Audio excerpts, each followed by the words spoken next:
Cik, ya. Selamat pagi anak-anak. Ya, jadi pertemuan hari ini kita akan membahas tentang bab baru, yaitu tentang peluang kejadian dan frekuensi harapan. Nah, ini merupakan kelanjutan dari bab sebelumnya. Kalau bab sebelumnya itu adalah kita mencari banyaknya kejadian yang mungkin terjadi dengan cara pencacahan, ya. Nah, sekarang dari banyaknya kejadian tersebut berapakah peluangnya? Itu yang akan kita pelajari. Jadi tentang peluang kejadian dan frekuensi harapan. Jadi ada baiknya kalian memahami tentang kaidah pencacahan atau aturan pencacahan terlebih dahulu, baru ini, karena ini sangat berkaitan sekali dengan bab sebelumnya, ya. Jadi kita lanjut peluang kejadian dan frekuensi harapan. Nah, sebelum kita ke peluang, kita harus memahami dulu apa arti percobaan, ruang sampel, titik sampel, dan kejadian, seperti itu. Nah, percobaan bisa kita bilang adalah percobaan itu nantinya akan menghasilkan sebuah data, ya, terserah percobaan apapun itu, ya.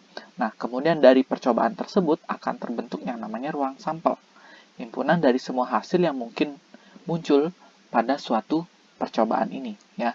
Kemudian titik sampel. Nah, titik sampel ini adalah anggota-anggotanya dari ruang sampel, ya. Anggota-anggota dari ruang sampel apa saja, apa namanya, uh, percobaan tersebut, kemungkinan dari percobaan tersebut apa saja, ya. Ini dia anggotanya. Kemudian kumpulannya itu disebut sebagai ruang sampel.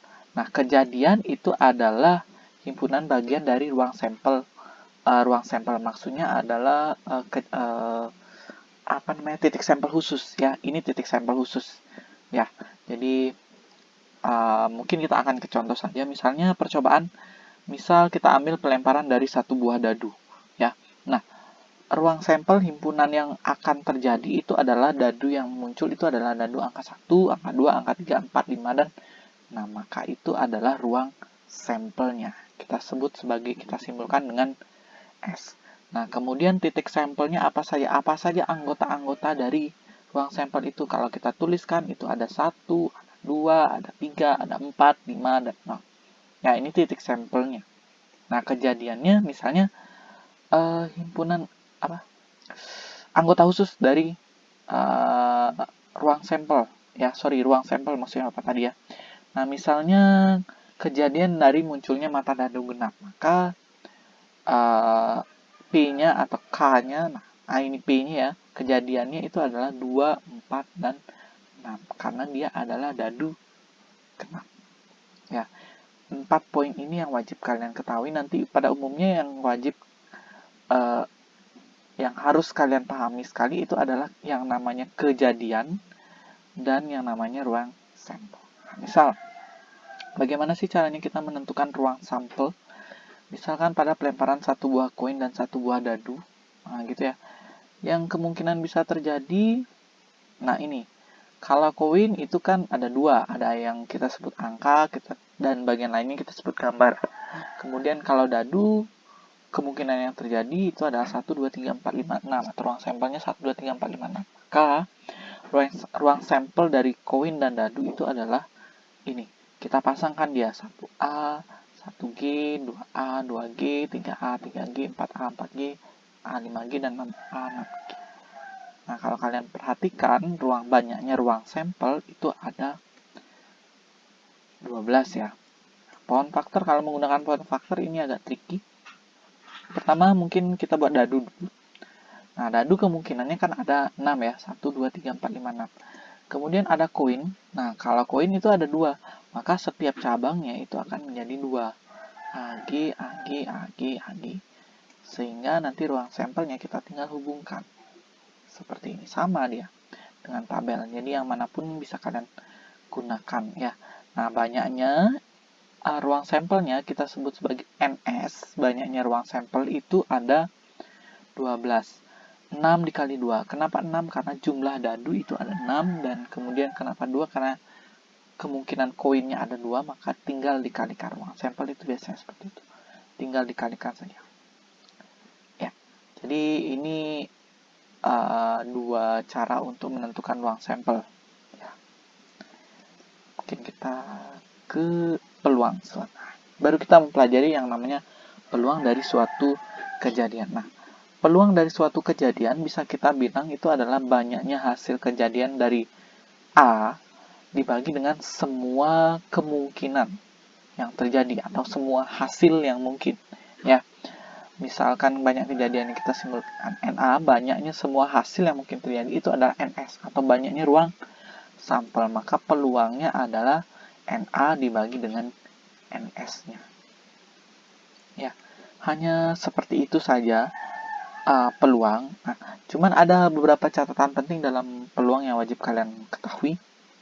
Yang pertama, besar nilai peluang itu adalah antara 0 sampai dengan 1. Tidak mungkin kurang dari 0 dan tidak mungkin lebih dari 1. Nah, jika kejadiannya tidak ada atau himpunan kosong, tidak ada yang kejadian yang mungkin terjadi, maka peluangnya bisa kita bilang itu adalah 0. Atau bisa kita bilang itu adalah suatu yang mustahil terjadi, tidak mungkin terjadi. Nah, jika A-nya adalah kejadiannya seluruh ruang sampelnya, maka peluangnya itu sama dengan 1. Atau bisa kita bilang kejadian itu pasti akan terjadi. Ya. Nah, itu sedikit catatan untuk peluang. Mungkin kita langsung ke contoh soal saja. Nah, misalkan dua buah dadu dilempar sebanyak 1 kali secara bersamaan. Tentukan peluang munculnya dadu berjumlah 6. Nah, ini berarti ruang sampelnya kalian harus buat dulu 2 buah dadu. Bagaimana cara ruang sampelnya? Nah, ini. Yang pertama kan 1, 2, 3, 4, 5, 6 sama. Dadu 2 juga sama. Berarti ini adalah ruang sampelnya. 1, 1, 1, 2, 1, 3 sampai 6, 6. Itu adalah 36. Kita cek. Mata dadu berjumlah 6 yang mana saja? Nah, ini kan 1, 5, 2, 4, 3, 3, 4, 2, 5, 1. Maka A-nya kejadiannya adalah ini. Ya. Ada berapa? NA-nya ada 5. Nah, kemudian NS-nya kita sudah hitung tadi 6 kalikan 6 atau banyaknya kemungkinan yang terjadi adalah 36. Maka peluangnya adalah tinggal dibagi saja NA dibagi NS atau 5 dibagi dengan 36. Nah, itu contoh simpelnya.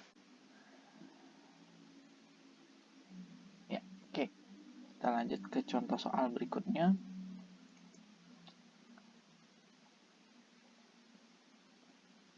Ya, sebuah kantong berisi 6 bola merah dan 4 bola putih.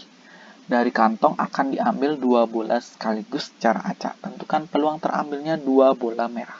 Ya, ruang sampelnya ini adalah kalau kalian perhatikan ada 10 bola. Ya, nah yang akan diambil adalah 2 bola sekaligus. Jadi ini kita bisa kombinasikan ya, atau kombinasi. Kejadiannya bisa kita bilang terpilih 2 bola merah dari 10 bola untuk ruang sampelnya atau NS-nya. Ya. Kenapa 2 bola merah? Karena ini kan terambil atau diambil 2 bola. Dari 10 bola karena total keseluruhan yang ada di kantong adalah 10. Maka kita bisa bilang NS-nya adalah 10C2 atau itu sama dengan 45. Nah, kemudian NA-nya. Nah, kejadiannya bagaimana? Yang diminta bagaimana? Yang diminta adalah terambilnya 2 bola merah dari 6 bola merah. Maka kombinasinya adalah 6C2 atau bisa kita bilang itu adalah 15. Nah, peluangnya sama, NA dibagi NS, yaitu kejadiannya dibagi dengan ruang sampelnya. Maka peluangnya adalah 15 per 45, yaitu 1/3. Tolong diingat, ini harus bentuk sederhana ya.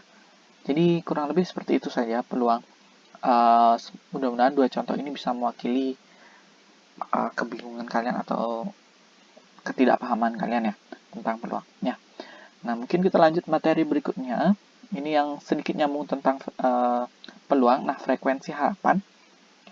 Jadi banyaknya kejadian yang diharapkan dalam beberapa kali percobaan. Nah, bedanya dengan peluang yang tadi, kalau peluang tidak disebutkan berapa kali dia mencoba. Nah, kalau ini ada beberapa kali percobaan yang mungkin terjadi ya. Nah, itu namanya frekuensi harapan. Jadi rumusnya ini hampir sama seperti dengan peluang ya, di mana kalian harus menentukan peluangnya terlebih dahulu. Setelah kalian menentukan peluangnya ini ya, NA per NS, maka kalian bisa kalikan dengan percobaannya, PA kalikan N. Ya, jadi ini peluangnya kalikan dengan N, yang mana saja boleh. Maka itu adalah frekuensi harapan. Peluang dikalikan dengan banyaknya percobaan. Jadi intinya adalah peluang. Jadi yang wajib kalian pelajari itu adalah PA-nya. Berapa sih PA-nya? Contoh.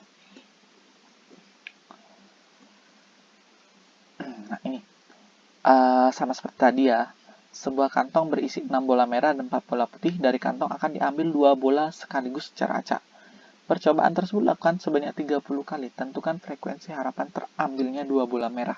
Sama, kalian tentukan dulu NS-nya. Ya, karena terambil 2 dan dari 10 maka 10 C2. NA-nya adalah terambilnya 2 bola merah dari 6 bola merah, 6 C2. Setelah itu, peluangnya adalah 1/3. Tinggal mencari frekuensi harapannya. Itu adalah peluang dikalikan dengan banyaknya percobaan, yaitu 10. Ya, udah.